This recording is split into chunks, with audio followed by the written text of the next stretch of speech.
Ngayong holiday season, paniguradong kaliwat ka ng Christmas party po yung ating mga pupuntahan at hindi mawawala dyan yung mga, syempre, malakas na usapan, malakas na tawanan, kwentuhan, kantahan. Kapag ganyan, posible pong sumakit yung mga ating lalamunan o baka po mapaus ka, di ba, kapag kanta ng kanta. May mga ilan nga ngayon na medyo paus na rin talaga eh. Wala pa talaga yung 25th. Pero kaya naman sa say ni Doc, aalamin po natin kung paano ba maiiwasan ito pong sore throat at yung pagkapaos at kung paano ba ang tamang pag-aalaga ng lalamunan. At makakasama po natin dyan si Dr. Lala Sanchez, isang occupational medicine specialist. Doc Lala, welcome back po sa Rise and Shine Pilipinas. Morning, Doc. Hello, good morning po at sa mga nanonood ng Rise and Shine Pilipinas. Eto, Doc Lala, ano po ba yung madalas na dahilan ng pagkakaroon ng sore throat o yung hoarseness of voice o yung pagkapaos? Unahin po muna natin yung sore throat, then sunod yung pagkapaos. Okay, yung pinaka-main cause kasi ngayon ng sore throat is yung flu or kung halimbawa nagkaroon ka ng sipon. Yan, pag medyo lumala siya, pupunta siya sa iyong larynx or dun sa iyong voice box, dun ka magkakaroon ng hoarseness ng iyong boses, dun ka mapapaos. Pero meron pong cases na talagang dahil sobrang pagod, salita ng salita, pwede mag-cause din po yun ng hoarseness ng inyong boses. Ayun. Kapag mayroon ka bang sore throat o paus ka, may risk factors ba ito, Doc Lala? At maaari bang mag-lead ito sa mga mas severe na kondisyon? Yes, marami yung mga risk factors ito, no? Pero yung condition po kasi nito, pagka hindi natin halimbawa na alagaan, pwede pong lumala, like magkakaroon po ng abscess or nagkakaroon ng nana, no? Especially dun po sa mga tonsils natin. And then may makakapa kayong mga malalaking bukol dito sa lalamunan, dito po sa may leeg, ito po yung mga lymphadenitis na tinatawag. And yung isa sa pinakamalalang pwedeng maging cause nito is yung tinatawag na rheumatic fever. Ito yung dapat iniiwasan natin kasi pwedeng maapektuhan ng puso dito, yung inyong brain, yung inyong skin, and inyong joints. And last but not the least po is yung post-streptococcal glomerulonephritis. Ito po yung nagkakaroon ng infection pati yung ating kidneys. Pati pala kidney, nadadamay sa ganito, no? Severe na, no? Parang napapakapa nga kami ngayon, Doc Lala eh. Pero may mga mararamdaman na kami wala dito. pa naman. Kasi sunod-sunod yung pag-MC natin, pagpupunta natin sa Christmas party, ihahanda na natin yung ating lalamunan. Pero Doc Lala, maaari nyo ba kaming bigyan ng tips kung paano naman yung tamang pag-aalaga ng ating lalamunan para hindi ka magka-sore throat o mapaos? Yan. So, ang magandang pag-aalaga ng ating lalamunan is pag medyo nakakaramdam na kayo ng sumasakit yung lalamunan nyo or napapaos kayo, try nyo pong mag-take ng hot tea. Yung ginagawa namin sa bahay, yung home remedy is yung luya. Pakukuluan nyo po yung luya and lalagyan nyo po ng kaunting honey kasi yung combination ng dalawang to is nakaka-ease po ng throat pain. Or kung wala po kayo nito, pwede kayong bumili ng mga over-the-counter na lozenges. Mag-gargle po kayo alam niyo po yung maligam-gam na tubig na lalagyan ninyo ng asin. Yan yung mga pwede nating gawin sa bahay. And kailangan po lagi kayong magre-rest. Pag kayo may sakit, kailangan magpahinga kayo. Kailangan din po kayong uminom ng tubig kasi syempre, ang isang cause nito is yung parang dehydrated, natutuyo yung lalamunan. So, kailangan din po natin uminom ng maraming tubig. Kailangan natin mag-hydrate. Ayun. How about yung pagkakaroon ng enough rest and sleep? Kasi minsan kapag may paus akong kausap, baka kulang ka sa tulog. Yan yung lagi kong sinasabi. Tama ba yun, Doc? Yes, totoo yun. Kailangan talaga natin ipahinga. Kasi, syempre, pag salita tayo ng salita, nagkakaroon ng pamamaga doon sa voice box natin or yung larynx. So, minsan napapansin natin sa tao yun, di ba, parang, uy, pagod ka na talaga, kailangan na talaga magpahinga.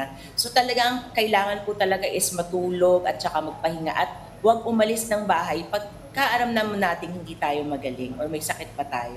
Ayun. Kasi ngayon yung mga parties puyatan no? Yung pang-umagahan. Eto naman, paano naman po magagamot ang sore throat at pagkapaos? Ano po ang mga pwede pong gawin?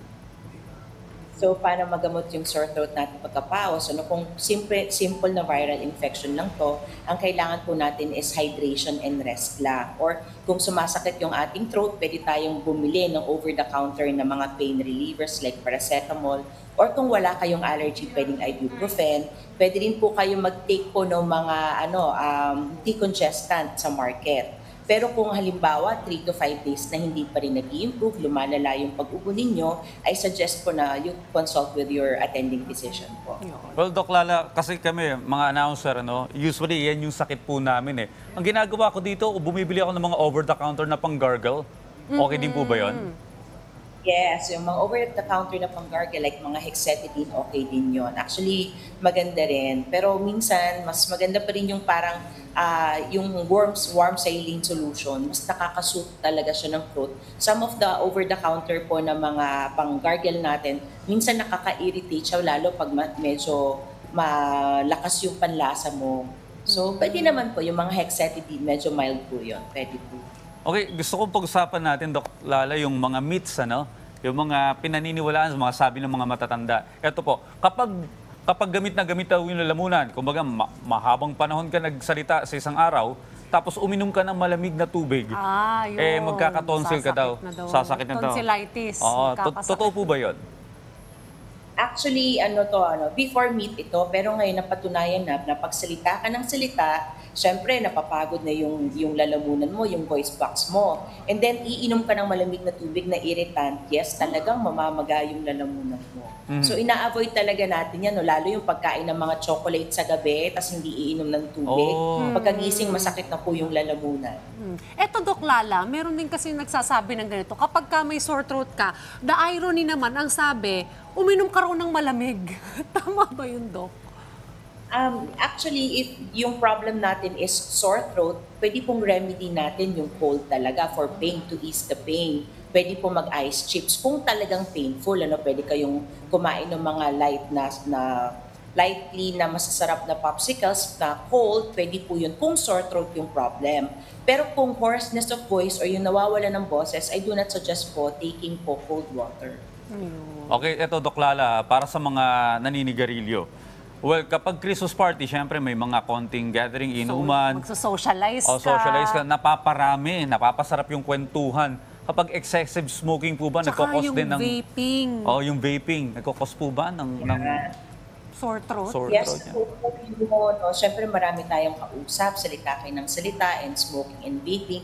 These are irritants that can cause sore throat. So, pagka ganun po, try nating iwasan, lalo po yung excessive na pag-take ng alcohol, pag-inom natin. Pwede po kasi tayo magkaroon ng GERD, yung tinatawag na gastroesophageal reflux disease. So, anything that can irritate the throat, pwede po mag-cause ng sore throat. Eto, Doc Lala, yung pagkanta ng mga matataas na kanta sa KTV.